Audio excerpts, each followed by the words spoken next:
Hello and welcome to the Broke But Not Broken podcast. This is your host, Khurram, and let's get right into it. Second podcast of the season.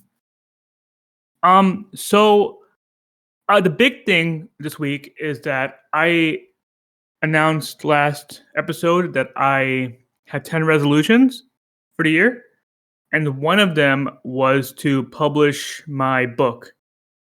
And that is actually done. I have published my book to Amazon. And although I told people that it would come out March 3rd, which is the upcoming Friday, I've actually published it last night. It might take some time for it to actually show up on Amazon.com. The title of my poetry book is called A Little More Than Sentiments. So let me go ahead and just see if it shows up on Amazon. So A Little More Than Sentiments. There you go. It shows up for me. Maybe it's biased because I have the account that published the book. So I see it. A Little More Than Sentiments by Khurram Ali. Paperback $9.78. Prime free delivery Thursday, March 2nd.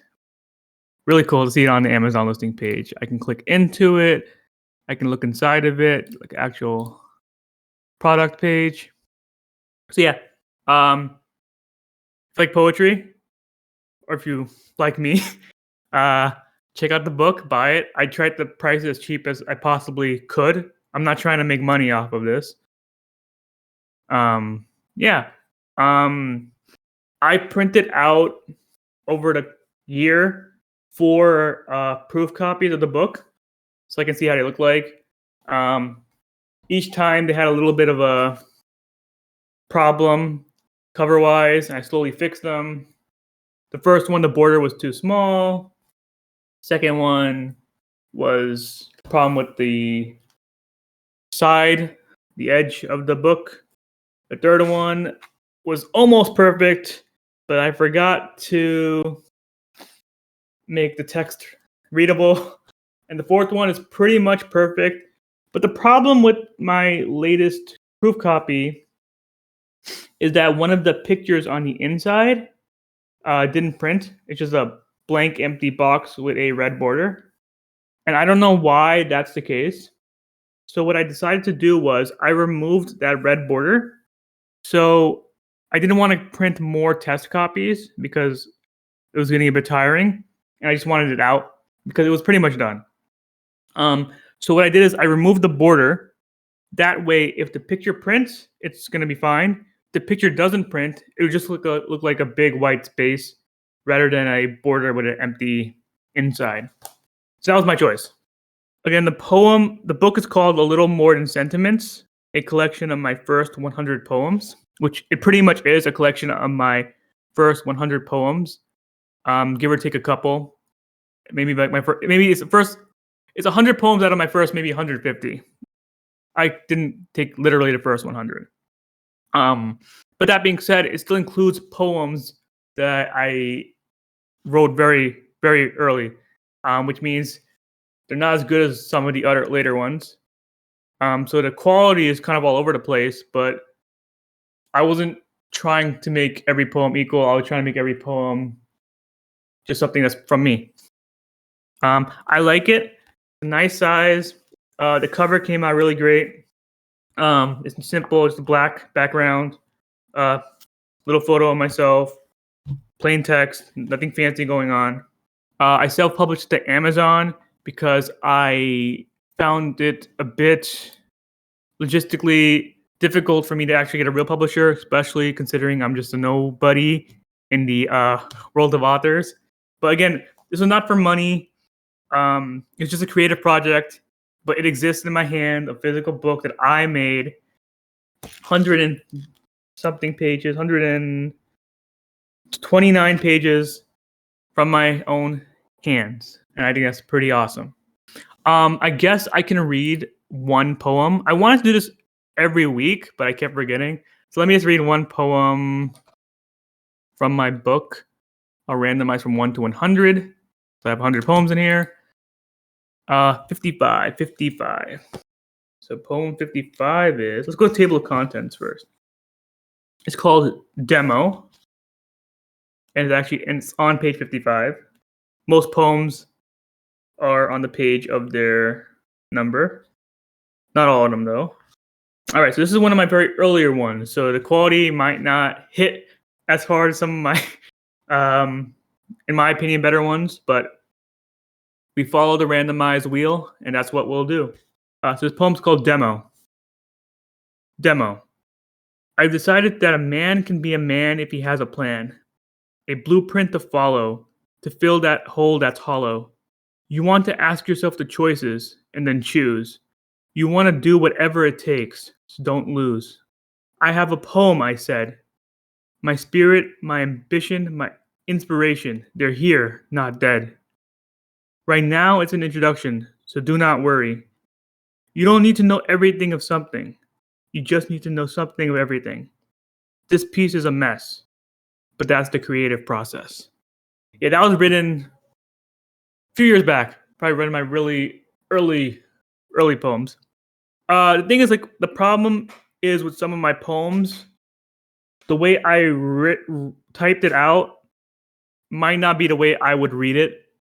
I probably should have typed it in a way that I would read it, because when someone else has the poem in their hand, they're not going to be able to read it the way I wanted to read it. For example, like that last poem, they might not read it with the same pausing and emphasis on words that I did there. Yeah. Again, for like the 50th time, I'll probably say it at the end too. A Little More Than Sentiments, my poetry book, officially self-published on Amazon. Check it out. A Little More Than Sentiments by Khurram. The title, A Little More Than Sentiments, comes from the keyword sentiments. It's kind of like the theme, or like, I guess, like this is a word I really want to focus on, sentiments. What does sentiments mean? I have the definition in the book. It's an exaggerated and self-indulgent feelings of tenderness, sadness, and nostalgia. I have a short mini collection of 9 poems in the book towards the end called Sentiments. And that's why those other 91 poems is a little more than part. But Sentiments is a collection of poems that I wrote in my undergrad for my final English project. And I was really happy with it. It was something like, I don't know, something I want to explore more in the future. It really emphasizes the way I feel about the world these days, or the way, like, I get emotional about people and the people watching through my eyes, and the I guess the stories I force onto other people, which is not good because they always end up being sad stories that make me sad, even though I'm the one who made them up. Yeah, check out my book. I'll probably give one more shout out at the end of this episode, and links will be in the description for the Amazon link. And I also have an Instagram page at Instrumental Words. I'll link it in the description also. That's my Instagram page where I post the poems. So if you can't afford it or just don't want to buy the book, you can just check out the poems there. I'm posting one from the book every week or so. So eventually every poem in the book will be on the Instagram. All right. Let me just note that I talked about the book because this is kind of a last minute thing. I didn't realize I was going to publish it till yesterday or so. Poems. Published my book. What else to talk about? Let's talk about school again for myself. I am graduating my graduate program this May. I'm doing mathematics education major. I'm getting my teacher certification in teaching high school math from grade 7 to 12. I can also teach grade 6. Not that anyone cares. But yeah, I'm graduating this May. I just have 2 classes that I'm dealing with right now. They're not hard, but I'm being very lazy about them, which is making it harder than it needs to be. Anyways, so I didn't attend my undergraduate graduation because I mean, I guess the reality is there's a lot of students going to my undergrad school, and I realize that amongst the entire crowd of graduating students, because there's so many people, they're not going to call everyone's individual name.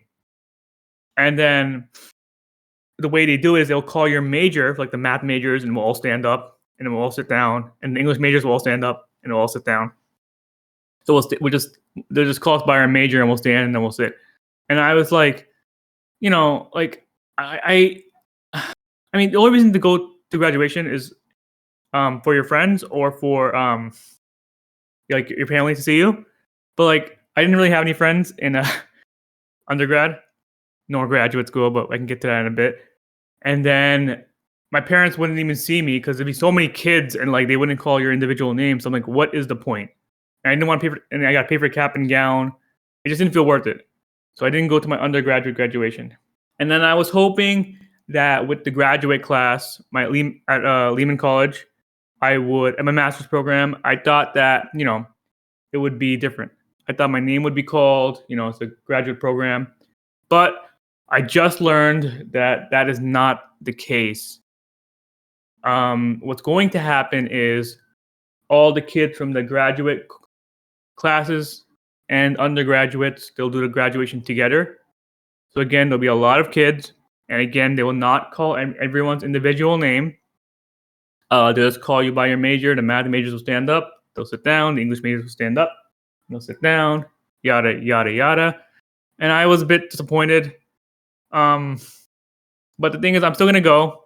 I think it would make my mom happy to see me at a graduation, even though my individual name won't be called. Because again, I didn't give her that moment to see me at the undergrad, so I'll give her this moment to graduate class. I mean, I don't really have any friends in graduate school either, so I'm really just gonna go for them, and it's fine. I just sit there for 3 hours. I'll be on my phone probably. It'll be fine.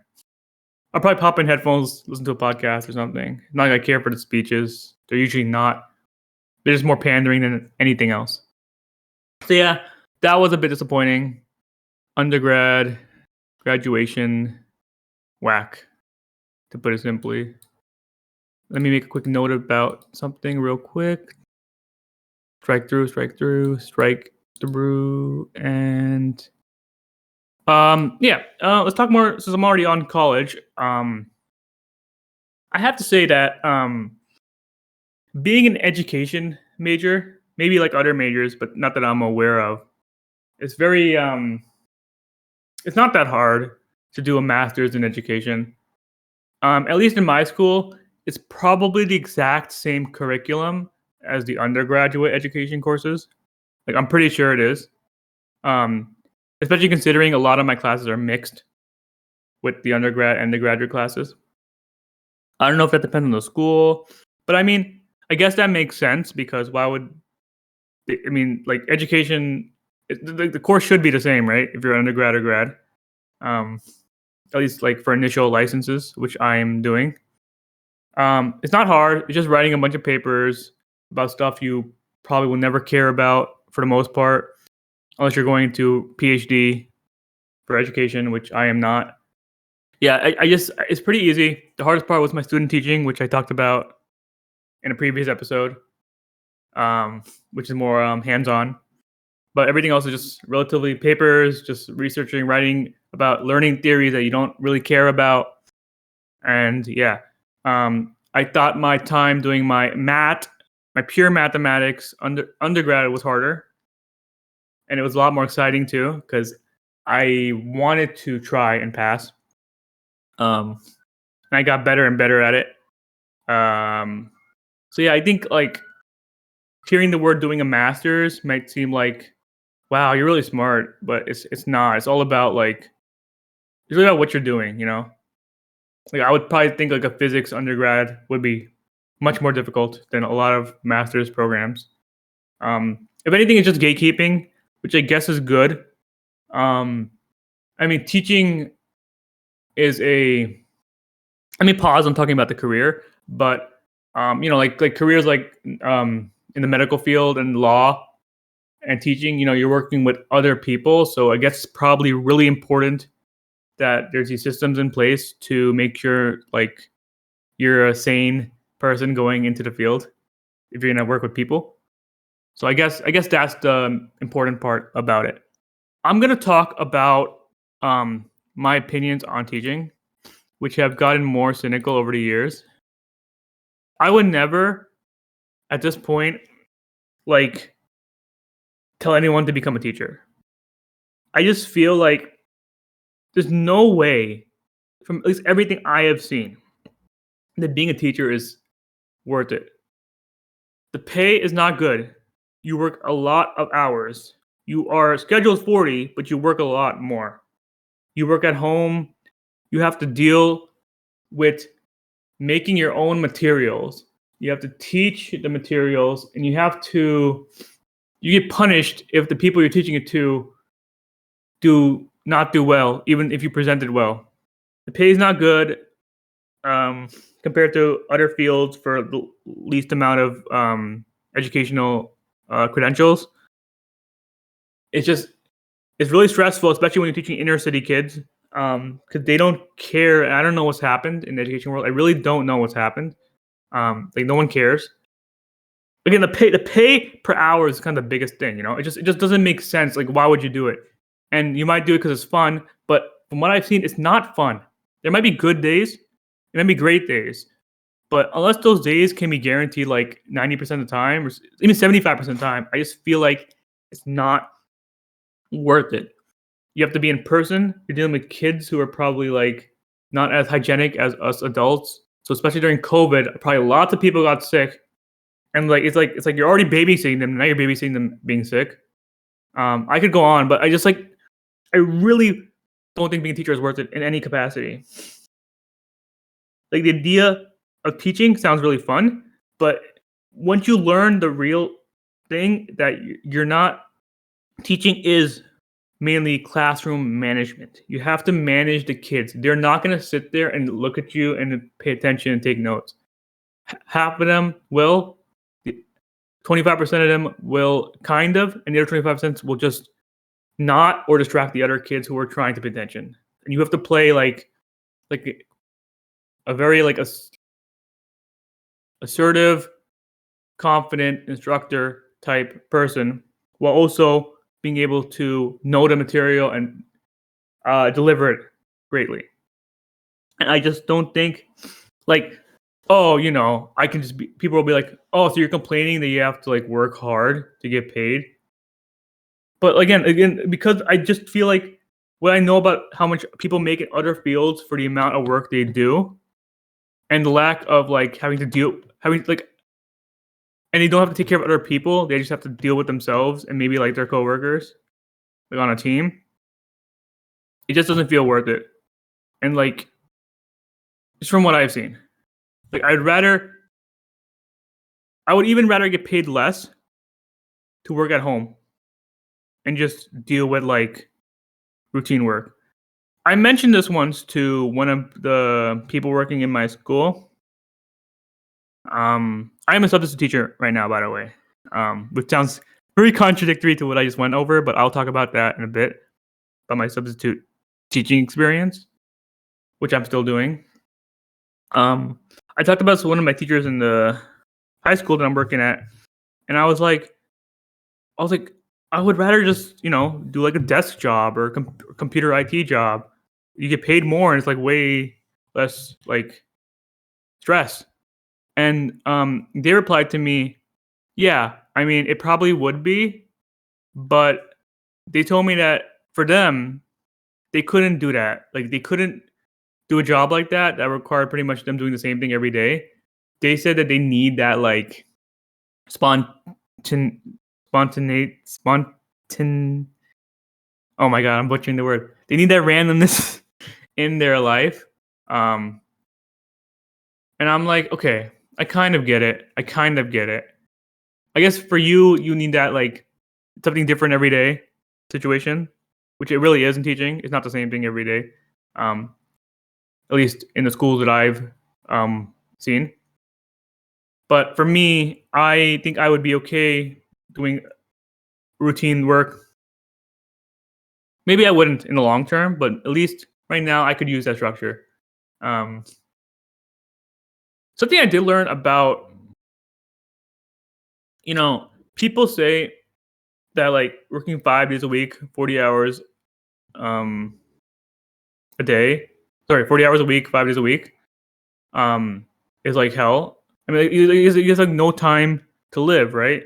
Because you get off Friday at like 5 p.m. and then you have limited hours on Friday, and then you have a full day Saturday, and in theory, you have limited time on Sunday because you have to wake up early on Monday, and then Monday to Thursday, you basically have cut off hours because you got to sleep early for the next day.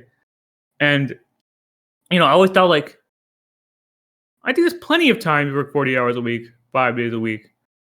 But when I started doing my student teaching, which required pretty much being full time, 5 days a week, 40 hours a day, it really hit me that like, holy shit, like this sucks. You have no time to breathe, or you have no time to like enjoy life. And like I got annoyed because, my life, I dreamed of just having a nice 40-hour regular 9 to 5 job, but there's no time. There's no, especially when you have to travel too. That's like an extra 2 hours a day, or 8 hours, 10 hours a week. It's like 50 hours a week. You have no time to do anything, especially if you want to because there's time to work and there's time to have fun, but you also need time to relax, right? So if you count the relax and the fun time, they overlap and not in a good way, and you have like no time to do anything. Because again, you have to sleep early on Sunday, and you have to you can't do anything you only have Friday night. You only have one full day, and that's Saturday, every week for the rest of your life. And that just sounds sad and depressing, and it really sucks. Like that's another reason why like I realized how great it is to have remote work, because like one, you don't have to travel. That's at 10 hours. You have 10 hours of your life back every week. That's 10 hours. You can do a lot in 10 hours. You have to pay for transportation. You have to worry about like being late. You have to, ideally you don't have to like worry about rushing to get ready. Maybe if your job requires having the camera off, you can eat food at your own house. You don't have to worry about buying food out if you need to. You can have a pet. You can take care of the pet. You can be with your kids. Like, it's a way huge better quality of life. I used to be really bitter about people who did remote, but it just, now that I realize like how sad it is to work 40 hours a week, 5 days a week. Like I can only empathize. Like damn, everybody needs to work remote. I mean, maybe some people thrive on the office, but like, make it a choice. It sucks for people who work jobs that can never be remote. But yeah, it really hit me. It really hit me when I actually did the 40 hours a week. I still think people who never worked remote could be humbled by working in person, but no need to punish anybody for wanting to, live their life a little bit more while still providing the same amount of work, right? Because at the end of the day, most jobs don't care about you. So, like, as long as they're outputting the work that needs to be done, like, just let them do it the way they need to do it. And yeah, I just think that's what's up. So, what else? Just one little thing I guess I'll add. I want to talk about a bunch of other stuff, but because I finished my book this week, and published it, I want to focus on that because that's a kind of a big thing. So last episode, aka the first episode, was the first episode of the season, and I started off by saying I'm no longer going by my my podcast host name, which was Destocat. I'm going by my real name now, which is Khurram. If you know me, me calling myself Khurram might sound weird because the K is silent. It's actually pronounced Khurram. But which is I guess more authentic to it's a cultural naming. But it's not that I'm against the cultural naming pronunciation of my name. It's just I really enjoy. I really like the way it's pronounced with just the K sound, the Khurram, right? I like the K sound. K is like one of my favorite letters. I just like the way it's pronounced. Um, Maybe I've tricked myself into thinking it that way, but I think at this point I genuinely like being called Khurram. Of course, like my family members will still call me whatever. It's all good. I like being called Khurram. Um, and yeah, I like the K sound. That's pretty much it. It's not that serious. Uh, yeah, I feel like I had more to say about that, but oh yeah, I just want to say again, like it's not because I don't like the cultural pronunciation. And I'm like trying to become whitewashed, but I'd be perceived that way. But I'm just saying, I just like it's just a preference. That's all it is. It's a preference, and I like it that way.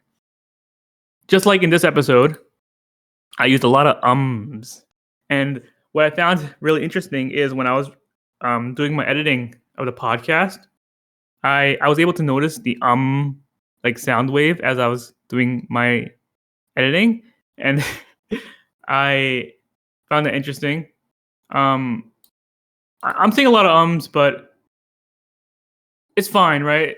I think if anyone thinks it's like too much, let me know. I would definitely would want to work on it more if people felt like that was kind of an issue with the ums. But I found it really interesting that once I started cutting out a couple of the ums from my editor, I realized that the sound wave on the timeline was like very noticeable. Like I saw a sound wave on the timeline. I'm like, this is gonna be an and I was like, I was like, yep, that was pretty cool.